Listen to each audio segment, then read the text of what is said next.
Welcome to the show. It's 2 o'clock. Monday, September 17th, I believe. You know, when you're retired, you can't keep track of the days, especially. But my wife still says, it's Friday already. I go, what difference does it make it's Friday?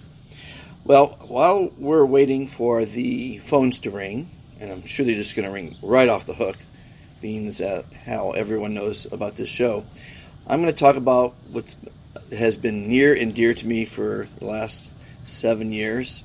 Well, 27 years, but 7 years since it's been a charity, and that's helping and thanking our veterans. And I'm going to tell you today how it all came about, so you know a little bit about supporting our servicemen. That's the name of the organization. Now, I've been an orphan since 9 years old. I had a pretty tough childhood, but never really cried emotionally. 27 years ago, I saw a show on veterans, and it made me cry. And I said that day that one day I hope to make a difference and do something to help and thank our veterans.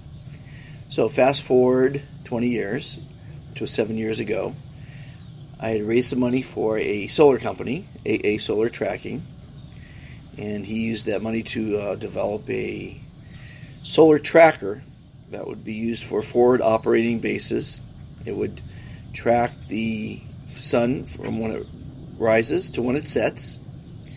It would be pulled by a Jeep. It would reset at night. And it was a phenomenal cost-saving device for the military, for forward operating bases, because they spent about $1,000 a gallon on diesel fuel. And this, of course, was free electricity 24/7 by the sun. He came up with the idea because he has this tracker that was, when I met him, I bought it for my yacht, and it would track a satellite in space. The Earth's turning, the ocean's moving, so the boat is yawing, pitching, rolling. So this device, this tracking device, would adjust, keep locked onto the satellite for your TV every millisecond. It was a pretty sophisticated device. Then there was a downturn in the economy, and he figured out, what am I going to do with this great tracker? And he decided to use it to track the sun.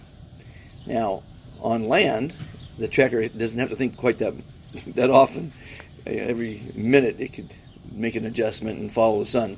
Great thing about the tracker is even when it's raining, it's still tracking the sun, even behind the clouds, where most trackers have to have the sunlight to track it. This one is on a celestial calendar, and it would reset at night and know exactly where the sun's going to set anywhere. Of course, anywhere in the world, it's going to know where it is as well, because it's a celestial navigation system.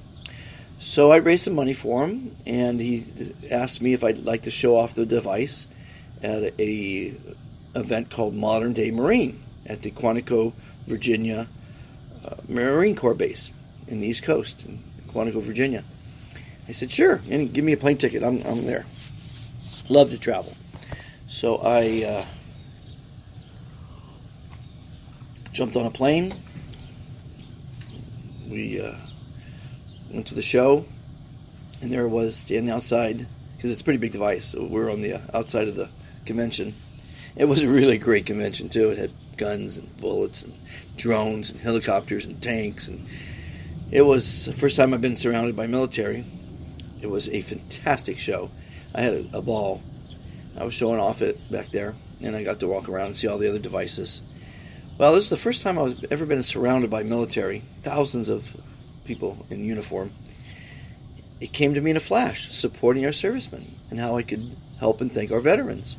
So I started pulling people aside, and I say, soldier, come here. And, of course, right away I got chastised because they're not all soldiers, I found out. They're seamen when they're in the Navy, they're airmen when they're in the Air Force, and what have you.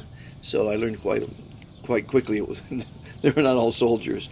But as a good businessman, I decided to do a little poll there. I said, what do you think about a company that would encourage companies to give discounts to veterans, list them on a website, and then have a GPS search mechanism on the website where veterans, where they're traveling to or where they're at, could enter a zip code and find out where to dine, where to stay, and where to shop for discounts. And from that day to this, people hear that, they think it's sliced bread. As good as sliced bread. And it is, because everyone wins. The retailer increases their business. The company, the country, it's great for patriotism. It's great. It's just a great thing all the way around. They get goodwill. They earn goodwill from their clients. They get increased business. They spread patriotism, and it's a great way to thank the veterans. So, the website's ilovesos.org. We've had quite a few events. Haven't raised a whole lot of money for it. So, most everything I do, including the Be Fantastic movement, some of it goes towards helping the charity out. The cooking show, Cooking Styles of the Rich and Famous, that was designed to promote it. Monty'sList.org was designed to promote the charity.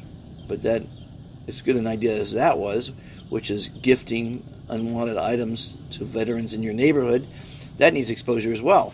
That's why I launched that site. So we've got Monty'sList.org, ilovesos.org, CookingStylesOfTheRichAndFamous.com, and various other sites, all trying to help the charity, SOS. So that's my passion, thanking and helping veterans. I would encourage everyone listening that has a product or a service to think about joining. Once you join, you get listed on the site, put in your information. I designed it to where it doesn't take any administration. As you might be aware, a lot of nonprofit companies have a very, very high administration rate. Sometimes 85% goes to administration. And I think that doesn't really help the charity much. So SOS is designed for almost no administration.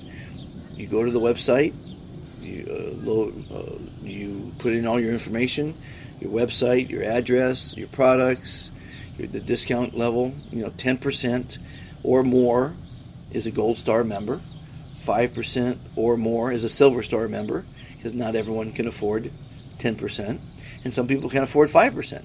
So we have the Bronze Star member. Bronze Star member is varying discounts on varying products.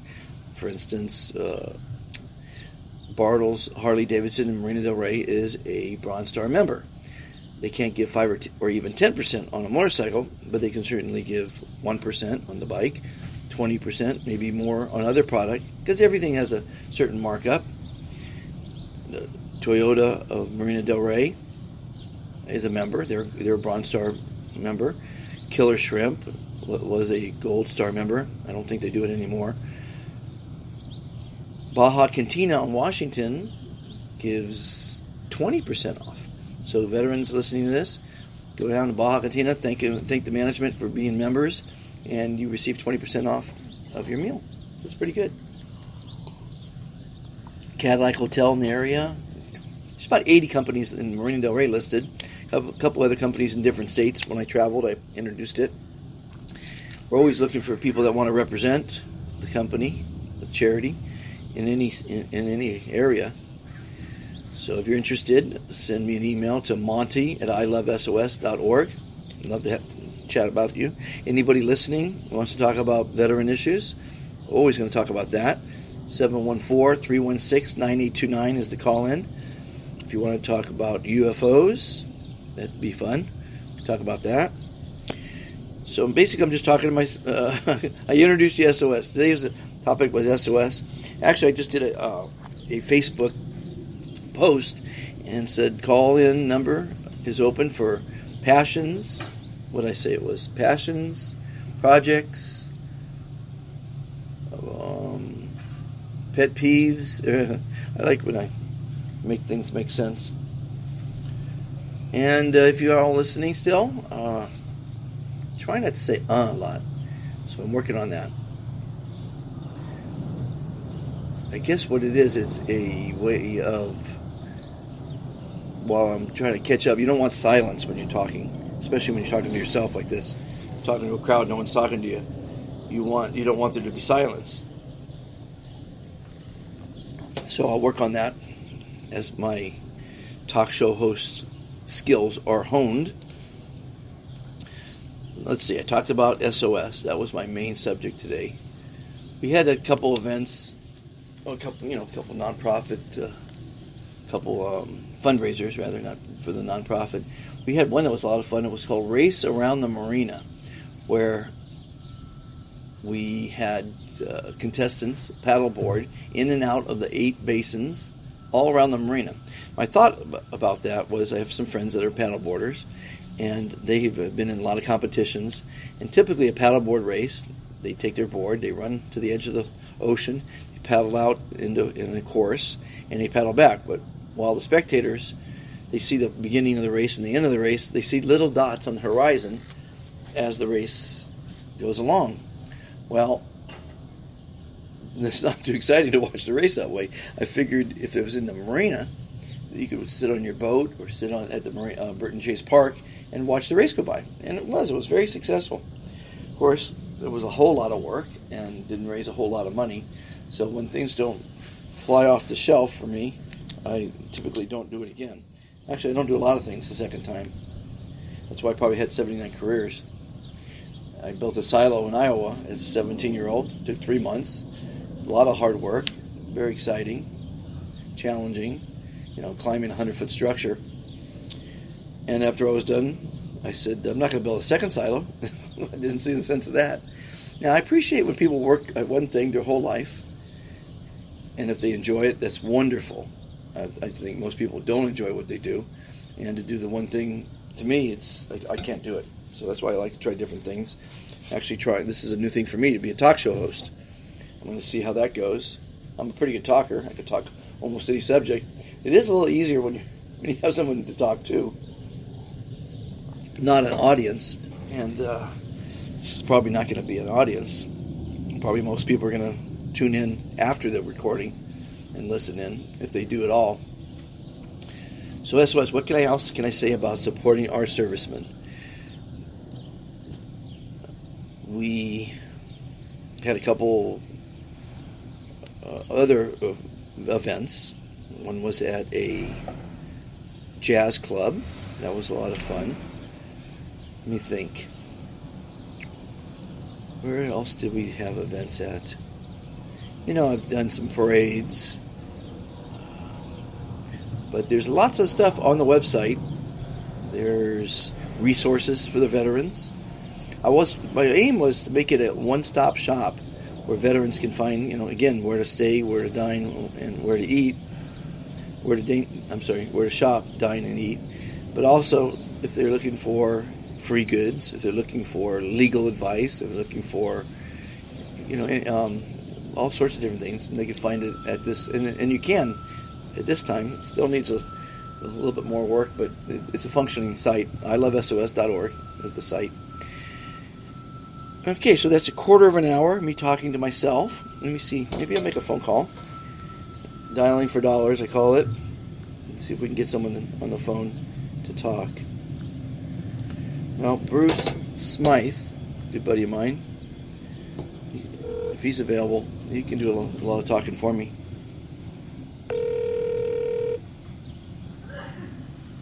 Hello. Hey, Bruce. Do you have a couple minutes? Do you have a couple minutes? Do I have a couple minutes? Well, I was actually down somebody when he called me. But what can I do for you? Well, I've got you live on my podcast, and I know you've got a lot of exciting projects going that you might want to share with the audience.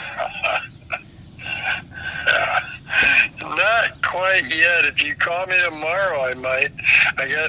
The meeting got postponed until tomorrow, and I'd be honored to do your interview thing maybe tomorrow when I have information. Well, I actually won't have it till later in the afternoon. We could talk about generalities, just the concept itself, and then we could update it tomorrow with another. I mean, about let's see, what's the key word again? Storm aid. Marvelous. Marvelous. Fantastic, you mean? Fantastic. Marvelous. That's right. That was the other guy. Marvelous doesn't make you smile. Marvelous, great, doesn't make you smile. Yeah, no, well, it made me smile. I'm really glad to see you're doing this. It's like, the irony when I was over there going to church, it was like we would go out and actually, it's real funny, just walk up to shopping centers and plant ourselves and strum our guitars and bless people. And it was really fun. It was really fun. Making people smile, there's not enough kind people. I'm coming up with a Bill of Rights for if you want to be a fantastic person. And the first thing is to be positive. And the second is to be kind. Let someone in traffic. Wouldn't that be something? Wouldn't that be novel? Open the door for somebody. Wouldn't that be nice? Yeah, well, you're asking about, these are things that are, in my scholaring days, we would call them, first you have to do the put-offs, and then you can put on the put-ons. It's like the majority of these things are actually human traits that are picked up and consciously done with, why would you let somebody cut in front of you? It's our nature, so we have to consciously take those off in order to put on the new ones, which are let them in, so there are a whole lot of put-offs that are kind of needed to happen before people begin to start putting on things. But most people don't have time. I think we're a greedy, selfish, litigious society, and that's a shame. I mean, there are some great people out there, obviously, but everyone's in their little bubble, and their little bubble sometimes is their car, or their little bubble is their phone. Nobody's talking to one another. They're all texting. It's really a disassociated society right now. And being fantastic, that word, when you say it to people, creates an engagement, which is kind of neat. That means people are going to want to talk to you because there's not many fantastic people out there. Yes, you're 100% correct. When you walk up to somebody, there are two kinds of people in this world, and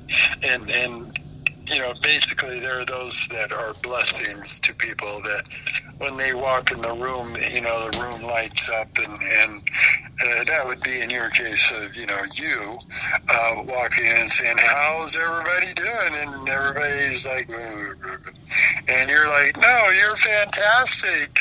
And you move around the room and the smiles begin to break, and that is 100% correct. And when you make people happy, then you make yourself happy. When you give, from the abundance of your heart, you can't feel better. There's nothing that feels better than giving from that which is in the abundance of your heart. Not what you have, but giving what you don't have. I went through a lot of that. It's like breaking the bread in half and giving the other half to someone. And the irony is when you do that, and that kind of behavior begins your norm,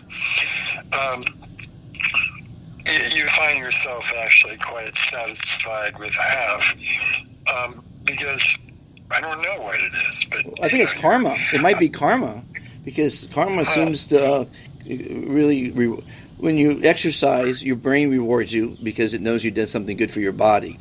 I think when you let someone in traffic, it's just, if you feel good about it, and then I think that person probably feels good, and they'll probably let someone else in. It's called pay it forward, Right. Well, it's most people try to do what's good. And most people want to be good because they don't ever want to consider themselves bad. And so it's very easy to encourage people to do good. But in most cases, it's not the ones that you're, when you're encouraging someone, it's like most people will, in fact, choose to do the good thing. But when you're driving alone and the windows are up and it's just you and your windshield, and somebody pulls out in front of you, I deal with that a lot with my youngest son. He does an awful lot of driving, and he seems to think that if he yells at his windshield, that it'll somehow or another help his driving skills. So he does a lot of it. Road rage. Well, at least he keeps his road rage, between him and his windshield. I used to really get a kick out of it. It took years for him to roll the windows up. But now he pretty much just takes it out on the windshield of whoever's inside the vehicle. But, it's those, they're reactions, they're kind of reactions. We're all wound up and now somebody pulls out in front of us, and, what first initial reaction is to curse at them or say something derogatory to them. And then the irony is that then 5 minutes later in another lane, you're literally the person that's being cursed at because you cut somebody off. And, it's kind of funny because we all do it. Some of us do it subconsciously and some of us do it on purpose, but we all do it. So, there should be a bit of peace or grace that should be given with each incident. I found that, one of the really easier things to do is like when you start to get mad, I think it was kind of commercialized, but when you count 1 to 10, or backwards from 1 to 10, usually by the time you get anywhere near 1, you've even forgot about why you're mad, not to mention that you shouldn't be mad. But it's the reaction when people aren't, in the right space. When you're thinking about love, it's easy to be loving. When you're being, things are good, your roof is over your head, your car has gas, and you have a full stomach, you sometimes you're in a good mood, we'll call it that.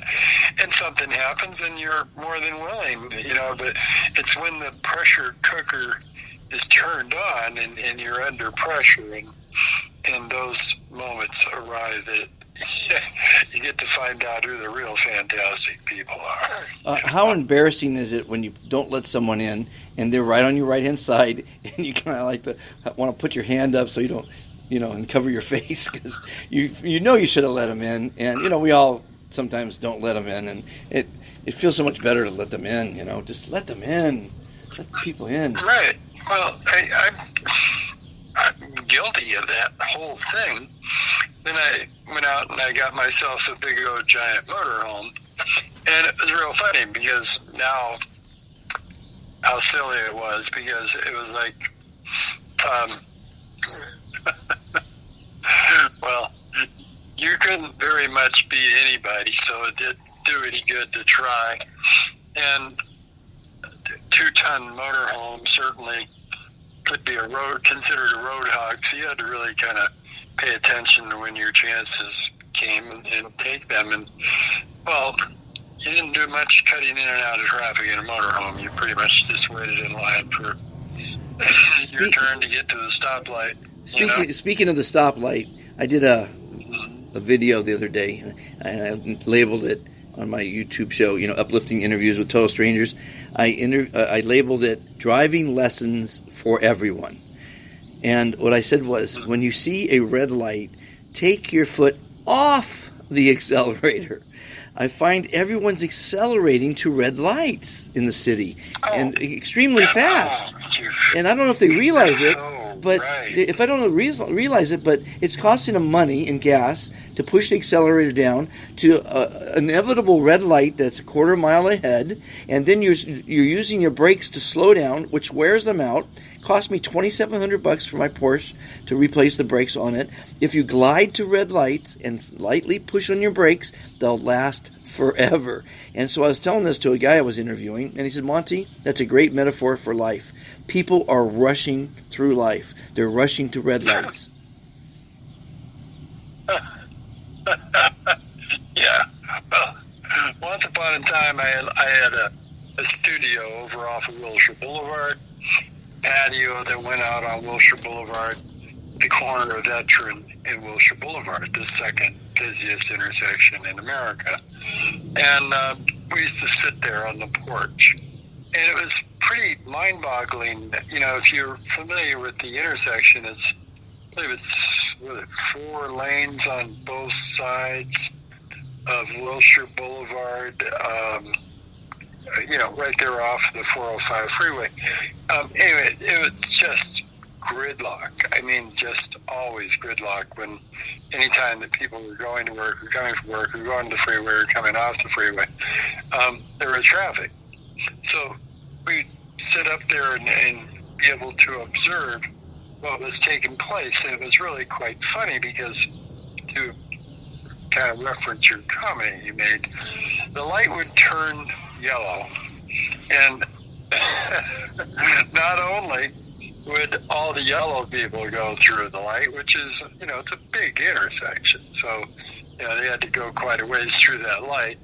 But all the yellow, and then we would pretty much come up with an average at the time. It was like 10 to 12 cars average would try to get through the red light. And, of course, they had lots of crashes there.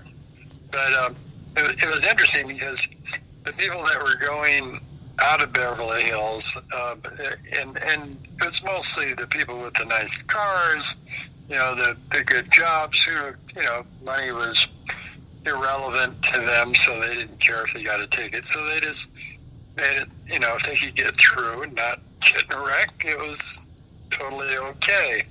Which, you know, today, I mean, the irony of this particular situation right now is the word law, or following the law, or abiding by the law.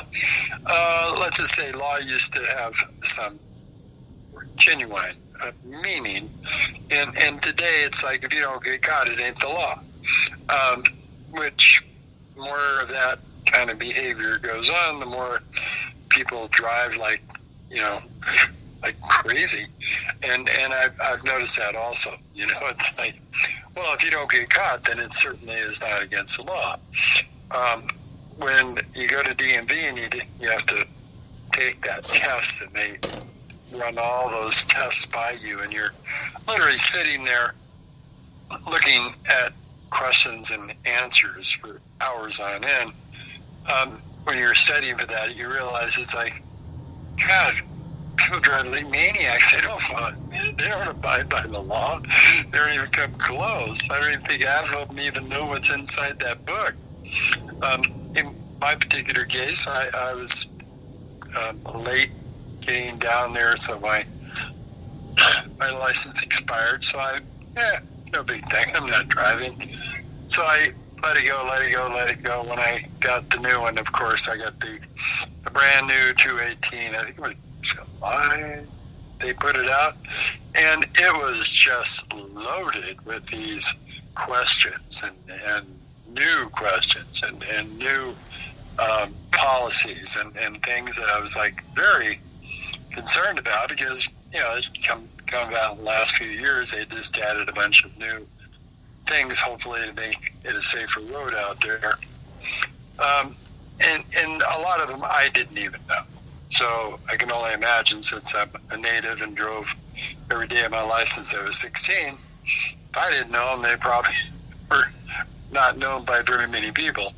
And on that note, it was like, people don't drive according to the law. They drive according to what they can get away with. They aim their car and they hopefully stop it. Well, like you're saying about, they race from stoplight to stoplight at 70 miles an hour and hopefully run through the yellow so they can get through the intersection.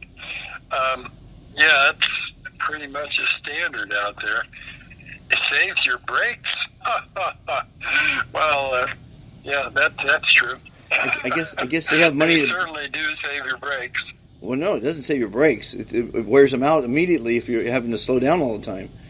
You know. Yeah. Well, Yeah, I'm one of those. So, I had a 500 horsepower Z28 Camaro, and yes, I had that problem. I had to replace my disc brakes quite anyway, often. my suggestion is take your foot off the accelerator when you see the red light. There's no people say, I'm in a hurry, I need to go faster.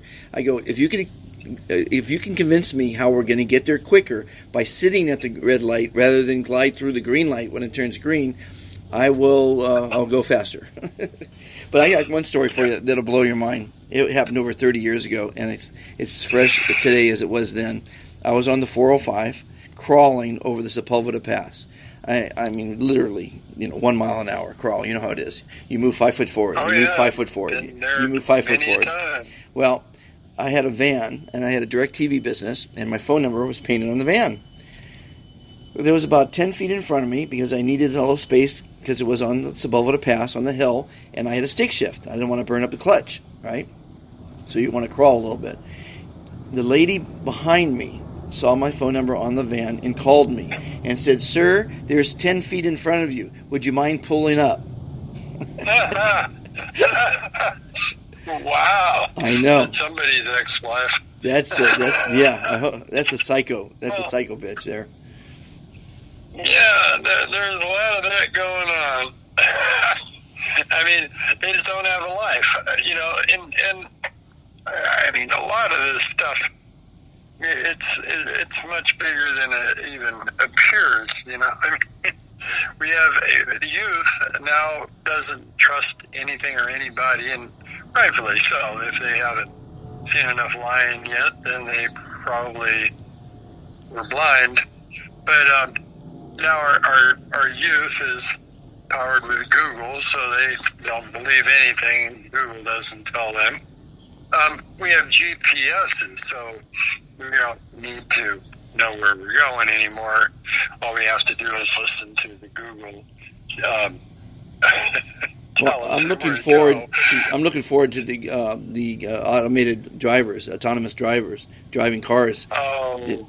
They're going to be they're going to set the pace. There's not going to be any accidents because the reason we have accidents is because we're upset, we're drunk, we're distracted, we're everything. We're not paying attention. We're driving in our subconscious.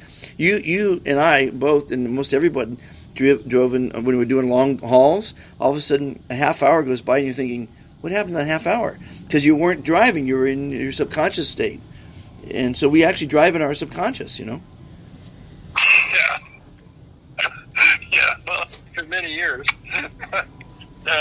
Actually, when you're driving a motorhome, you're toting around 4 tons, you have to pretty much not drive in your subconscious because you get run over something or yeah. You still have the motorhome? You still have it? I got rid of it. Yeah, I was thinking about buying one, but then I started thinking, damn, to wash this thing's got to be a bitch. Let me explain one thing that maybe you do want to know. Is we're friends. It's the most fun you can have in your entire life, having a motorhome that has all of your bells and whistles and toys, and you can literally take it anywhere and flip open the side panels and look out at whatever it is, a beach or a mountainside. It was the greatest. It's a land yacht. It's a land yacht, right? Lucky enough to, It's a land yacht. Yeah, exactly. Well, if you get one of those big tanks, you're a bit, I think you're way overkill, because now you're looking for places where you can fit, a gigantic land yacht. But if you get one that is like 20 feet long, and it, is enough for you and your girl, and it's got a bathroom and a bed and a stove in it, and you're just the happiest camper on the planet. I was very, very, very lucky when I was injured. I got a handicapped sticker, and when I went to the, what they call it, the camping places, they let me come in for whatever, I think it was $10 or something like that. And so I literally just stayed, and then it's like, well, it's cheaper than you can stay anywhere. So it's like when I had my it's like $50 a night nowadays, Yeah, well, they saw that coming. But at one given point, since I was fully self-contained, all I needed to do was just pull on the back line, and everything was solar powered and had generators and stuff. So it was pretty awesome, to say the least. You get up in the morning and you're at the beach, and at nighttime you're at the beach, and you have campfires and you're at the beach, and it pours down rain and you're at the beach, and it was pretty amazing. Not to mention, it was like every single day it was a new adventure with a new person that came from a new place. But it was great. How long did you have it for? I drove the wheels off it, and I went northern Cal. I went into the desert. I went down south. I went fishing. It was just the greatest fun ever.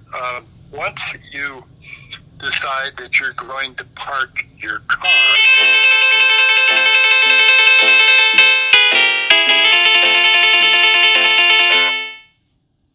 they call you a full-timer. When you actually are a full-timer and you're having to, navigate and keep your boat, clean and ship shape and on the road at all times, it's the most extraordinary adventure you could ever be on in your life.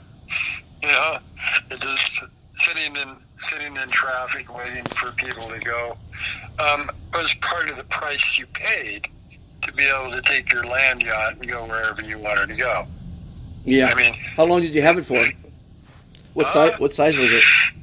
I built it. It was like it had blown up the engine, so I put a brand new engine, transmission, and tires.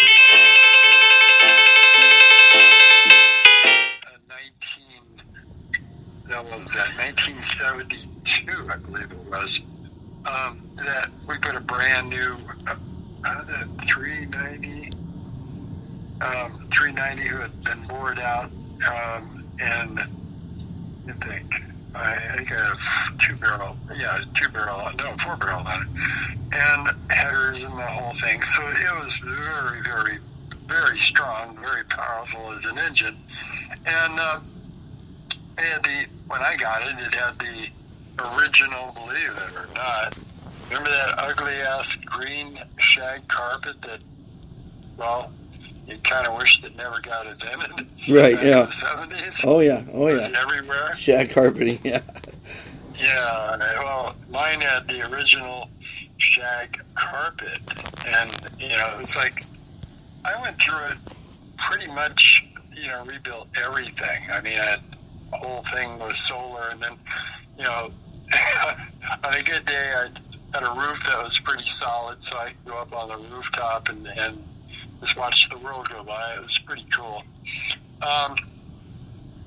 It was, without a doubt, one of the greatest times I think I've had while I've been alive. That's why it's like, if you're considering a motorhome, absolutely. Is this you and your wife? Yeah. But what's turning me off is it is $50 a day now just to park it, at the beach. I don't know just about Yeah, that's at the beach. And then it's to wash the thing. I was thinking just to wash it. What did you do to wash it? You washed it yourself. It'd take a day, I would think. Yeah, well, that's again the 20-foot one you can park on the streets. Well, I want to get a big one. Cab. Huh? I want to get a big one. Well, of course you do. But what I'm trying to tell you is very important. The 20-foot motorhomes, you can virtually take anywhere. You can park them, parallel park them in downtown. You can park them anywhere, and they're legal, as long as you're legally parked. So they're really really cool. Now, you get the bigger ones, now you can't. Now you got to go find a place to park your freaking land yacht, which is usually, anywhere from a quarter of a mile to a full mile away from wherever your destination is. So that changes everything. And, there was the other side of the fence, which was, if you have a big motorhome, of course, everybody's wondering what you have in it. So again, because I had the 1972 with the brand new engine and transmission and all the stuff, for a drivetrain, it was like a brand new car. Right. But when you looked at it from the outside, it was like, I purposely let it not, be shiny and look like, a new car. But once you got inside, I had my surfboard, my skates, my, the stove, the refrigerator, the water bed, the satellite TV. It was really, really cool. Right. And it really was. It was one of the coolest things you could ever do. Yeah. I mean, I've done a lot of cool stuff, and it's like, hey man, they're having an event out at such and such in Palm Springs. I'm like going, everybody like, oh, that's kind of neat. And I'm like, neat? I'm gone. Beep, beep. I'm there. You pull in the parking lot, you flip open your windows, you go in and get, whatever you need to get done. You sit back in your parking lot, you flip on the air conditioning, let the solar power go. It's heaven.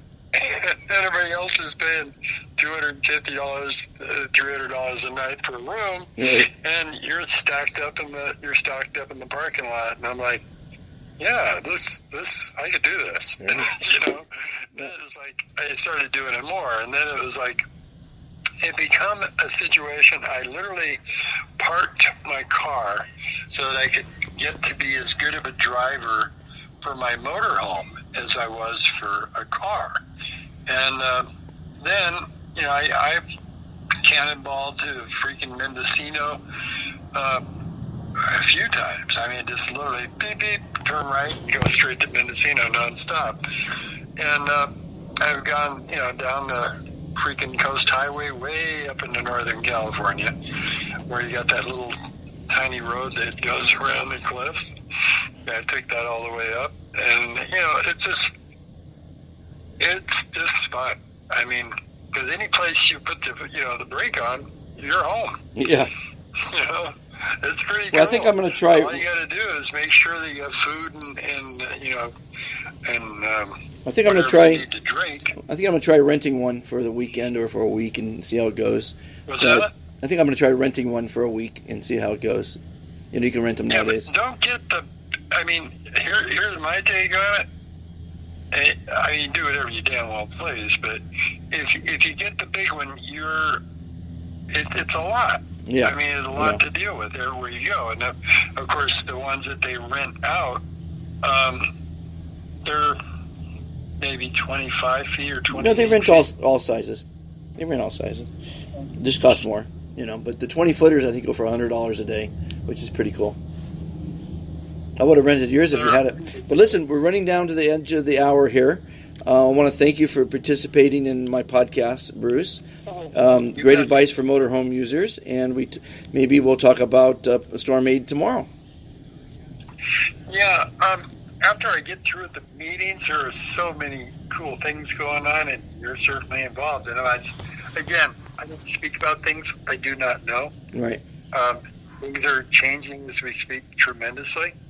And believe me, there's going to be a stormy. Okay. Talk to you later. Thanks, Bruce. God Talk to you soon. Bye. Thank you for the opportunity.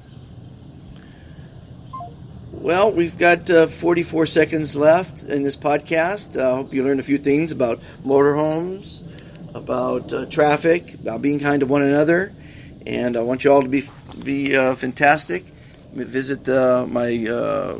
what do you call it? The Instagram page, _fantastic today, where we post a inspirational slogan each day. And of course, join at YouTube on Uplifting Interviews with Total Strangers. Thanks for listening to the podcast. Call in anytime and be fantastic, everyone. Bye-bye.